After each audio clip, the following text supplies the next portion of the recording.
अब जैसे पाकिस्तान से कोई भी कहता है शेख रशीद साहब है, हो सकता है हम लोग हंस भी दें प्राइवेट कॉन्वर्सेशन में कि शेख साहब कहते हैं पाव पाव किलो के बम है और हमारे पास ऐसा बॉम्ब है जो कि मुसलमानों को सेफ रखे लेकिन हिंदुओं को मार दे। वो जिस कॉन्टेक्स्ट में भी उन्होंने कहा है, बट देखिए in India they have said okay, है ना, and they have noted it down and they have sent it to various people around the world who deal with such matters कि here is the sitting home minister of nuclear country who is actively talking about a nuclear strike. अब हो सकता है कि शेख साहब ने मजे मजे में कहा हो, पर ये बहुत इन द लॉन्ग रन ना बूंद बूंद से सागर भरता है, जैसे हिंदी में कहते हैं, with drops, small little drops and ocean fills up. So ऐसे स्टेटमेंट्स देना, तो भारत का ये मानना है कि एक तरफ ठीक है, पाकिस्तानी जो बोल रहे हैं उनको बोलने दीजिए, हम तो उनको नहीं रोक सकते, उनकी फ्री विल है, वो बोलें। इसको हम दुनिया के सामने प्रेजेंट करेंगे कि this the people here who are with the nuclear weapons here, they are highly responsible because even Imran Khan has said Kashmir के ऊपर न्यूक्लियर वॉर हो सकता है। इनको ये नहीं पता कि न्यूक्लियर वेपन का वर्ड मुंह से लेना ही नहीं है, इनको किसी ने या तो बताया नहीं है, एजुकेट नहीं करा। न्यूक्लियर वेपन्स आपके पास है, आप चुप रहिए, बिल्कुल आपको बोलना नहीं है उसके बारे में। रमीज राजा साहब जो बड़े मशहूर क्रिकेटर हैं और एक बॉलीवुड फिल्म गुलामी में भी वो हीरो बने थे, फिर रमीज राजा साहब, और बड़े मशहूर क्रिकेटर हैं और पाकिस्तान क्रिकेट बोर्ड के वो आई थिंक चेयरमैन भी रह चुके हैं, समथिंग लाइक दैट। वो भी एक बार कमेंट्री में उनके मुंह से निकल गया, इंडिया पाकिस्तान का मैच हो रहा था कि a match between two nuclear armed neighbour, you understand, everything is taken, every single thing is taken. और इसमें हिंदुस्तानी बड़े तेज हैं, आपके मुंह से कुछ निकलेगा, it will be noted, it will be presented with proper documentation to the right people in the world. मेरा ये कहना है चीमा साहब कि जंग होनी नहीं चाहिए, मैं तो नहीं समझता हूं ऐसा होना चाहिए, लेकिन there is space for a limited conflict, ये होना है। और जहां तक पाकिस्तान का ये है, और जाहिर सी बात है क्योंकि एसिमेट्री है ना कन्वेंशनल इंडिया और पाकिस्तान के बीच में, तो पाकिस्तान के ये विजडम क्या कहता है, विजडम तो यही कहता है, नॉर्मल कॉमन सेंस यही कहती है कि पाकिस्तान के पास उतने ट्रूप्स नहीं है, उतने टैंक्स नहीं है, सो कन्वेंशनल एसिमेट्री है। तो पाकिस्तान को अगर ऐसा लगेगा कि साहब उसका उसका वजूद ही खतरे में आ गया, तो फिर पाकिस्तान क्या करेगा, फिर तो पाकिस्तान न्यूक्लियर बॉम्ब ही चलाएगा। ये एक ओवरऑल थिंकिंग है पाकिस्तान के अंदर। इंडिया के अंदर ये थिंकिंग है कि ऐसा नहीं है, अगर आप शैलो थ्रस्ट करते हैं 40-60 किलोमीटर 80 किलोमीटर इनसाइड पाकिस्तान, तो ऐसा कुछ भी नहीं होगा, पाकिस्तान नहीं करेगा, ऐसा हमारा मानना है, नहीं करेगा। ये गीदड़ धपकी कहते हैं इसको हिंदी में, I don't know what you से इन उर्दू, बट ये ऐसी है, ये बोल रहे हैं, हर समय बोलते हैं, फिर एग्जाम्पल दिया जाता है, तो शेख रशीद ने भी ऐसे ही बोल दिया था, ऐसे ही बोलते हैं, इसमें कोई दम नहीं है, और अगर लड़ाई होगी वी विल गो इनसाइड। सो हम जो अरबों डॉलर खर्च कर रहे हैं डिफेंस पे, इट इज नॉट दैट कि वी डोंट थिंक कि लड़ाई होगी नहीं, वी थिंक कि लड़ाई होगी। There will be limited conflict with China and also with Pakistan, दोनों के साथ we have to prepare for it.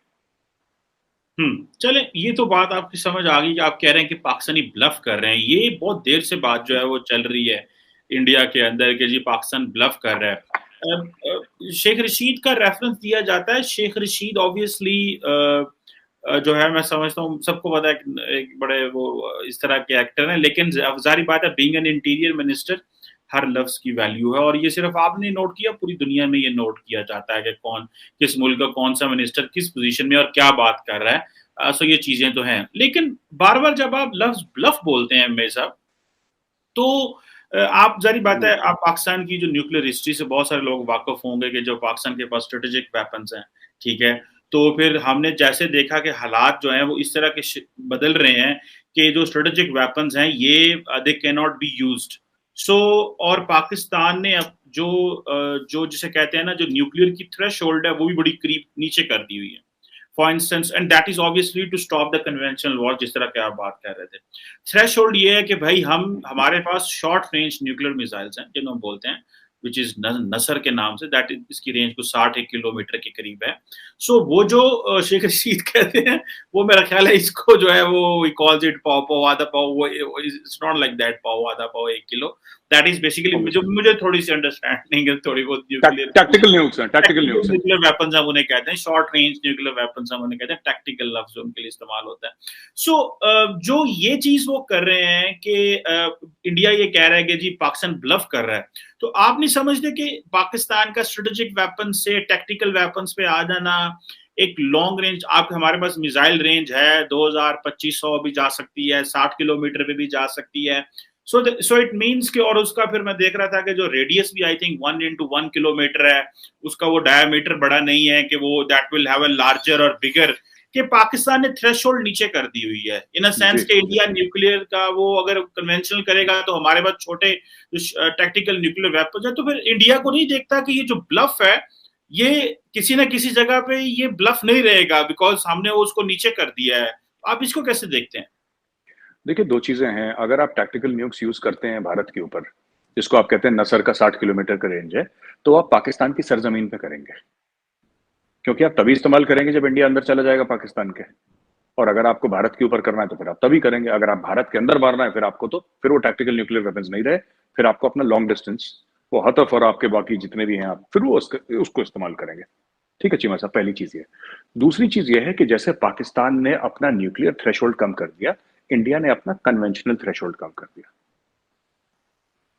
इसमें और दो तीन चीजें हैं जो मैं आपके व्यूअर्स को समझाना चाहूंगा। चीमा साहब, आप you are a student of geopolitics, आप समझते हैं, ये हो सकता है व्यूअर्स ना समझें। ऐसा है कि इंडिया ने ये बोला है कि there will be armed response, there will be military response, there will be diplomatic response, there will be economic response. तो होल ऑफ गवर्नमेंट अप्रोच के बारे में हम लोगों ने बात करी थी, आपको याद होगा कुछ 2-3 एपिसोड पहले। ये ही है वो। तो जिस तरीके से इंडिया जाके वर्ल्ड के साथ लॉबी करता है, ठीक है, वर्ल्ड के साथ लॉबी करता है इंडिया, और इंडिया ये बोलता है कि ठीक है आप पाकिस्तान को FATF में रखें। मैंने पाकिस्तानी न्यूज़पेपर में ही पढ़ रहा था कि करीब $38 अरब का अभी तक पाकिस्तान को लॉस हो गया है, $38 अरब का, बिकॉज ऑफ FATF।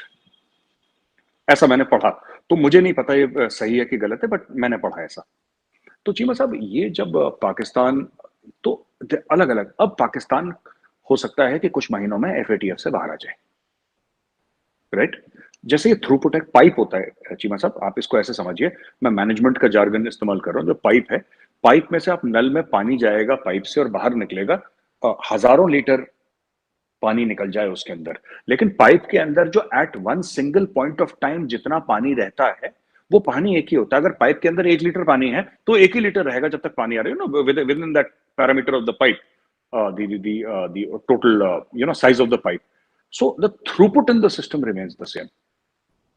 अब इसका मतलब क्या है?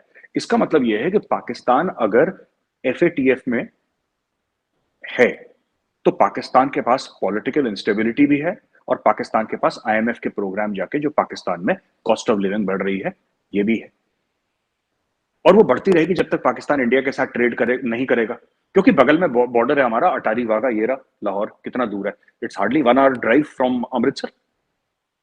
तो अब जब ये बात करेंगे कि इंडिया के साथ ट्रेड करनी है, इंडिया कहेगा नहीं साहब आपने रोकी थी, अब हम डिसाइड करेंगे। हमने नहीं रोकी थी ट्रेड, ट्रेड तो चल रही थी। इमरान खान साहब ने बोला 5 अगस्त के बाद कि जी, तो चीमा साहब आप FATF से भी निकल जाएंगे, लेकिन परेशानी उतनी रहेगी क्योंकि throughput in the system will remain the same. Cheema साहब, 2-3 परेशानियां रहेंगी। आप IMF के प्रोग्राम से निकल जाएंगे, फिर भी throughput in the system will remain the same. The throughput in the system will remain the same even after 10 years. सो जब हम बात करते हैं होल ऑफ नेशन अप्रोच की चीमा सर, तो what we are trying to say here sir is that it is not just military response, जैसा पाकिस्तान सोच रहा है कि न्यूक्लियर ओवरहैंग के under scope of a limited conflict, वो तो है ही, वो तो हम भी मानते हैं, आप भी मानते हैं, उसमें हमारी कोई डिफरेंस ऑफ ओपिनियन नहीं है। लेकिन this is war by other means. जब हम कहते हैं वॉर बाय अदर मीन्स, तो आप किस तरीके से you wage war by other means? This is economic warfare, right? जैसे चीजों के दाम बढ़ने, जाहिर सी बात है, and it is not just related to fuel prices, there are so many other factors, inflation for one, there are so many factors, right? आपका GDP कितना है और आपका इन्फ्लेशन कितना है, ये दो ही तो फैक्टर हैं जिनके साथ आप खेल लेंगे, और आप कितना खेल लेंगे इनके डिफरेंस में, तो वो चीजें होंगी। आपका लोन लेना प्रॉब्लम हो जाएगी, एक आम आदमी को बैंक से लोन लेने में प्रॉब्लम हो जाएगी, क्योंकि आपके जो म्यूचुअल फंड में आप इन्वेस्टमेंट करते हैं, मैं आपको बताता हूं, आप जो म्यूचुअल फंड में इन्वेस्टमेंट करते हैं उसके रिटर्न्स आपको बहुत कम मिलेंगे। आपकी FD इतनी आपको रिटर्न नहीं देगी अगर आप फिक्स डिपॉजिट करते हैं बैंक में।